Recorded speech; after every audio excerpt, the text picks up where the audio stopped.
The schools got the wrong idea. They gave people honors for learning.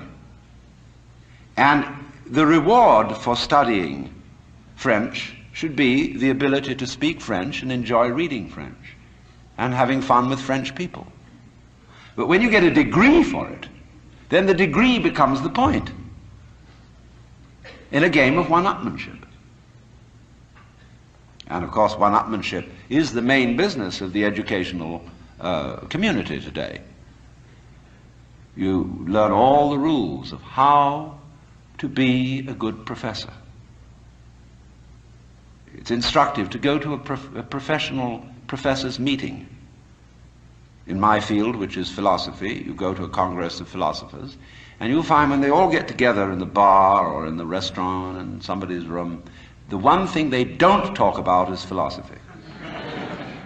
It is very bad form indeed to show interest in philosophy among your colleagues.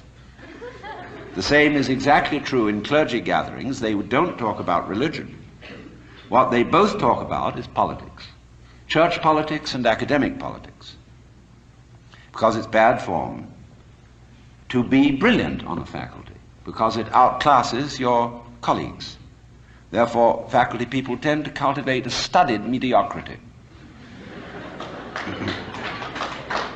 And you've got to watch out for that. I mean, if you get mobs of students coming to your lectures, you get pretty black looks from your colleagues. And then, of course, there's a whole world of one-upmanship in research and publication of learned papers.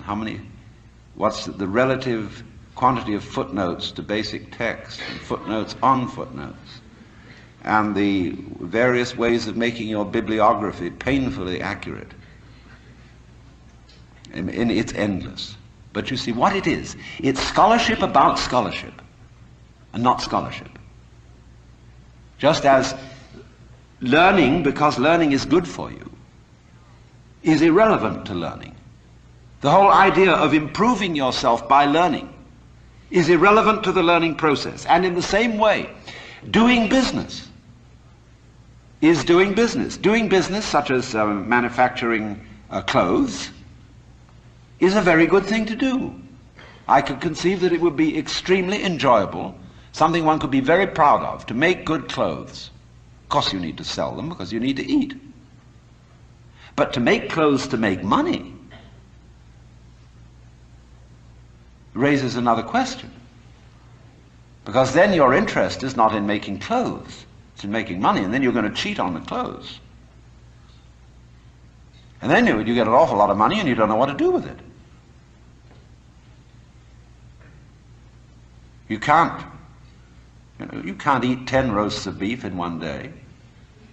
Can't live in 6 houses at once. Can't drive 3 Rolls Royces at the same time. What are you to do? Well, you can just go make more money. You put your money back. Invest it in something else and it'll make more. And you don't give a damn how it's made so long as they make it. You don't care if they foul the rivers, put oil fumes throughout the air everywhere, kill off all the fish. So long as you see these figures happening. You're not aware of anything else. So, you see, you went out to do a self-improvement thing. Making money, you see, is a measure of improvement, a measure of your economic worthwhileness.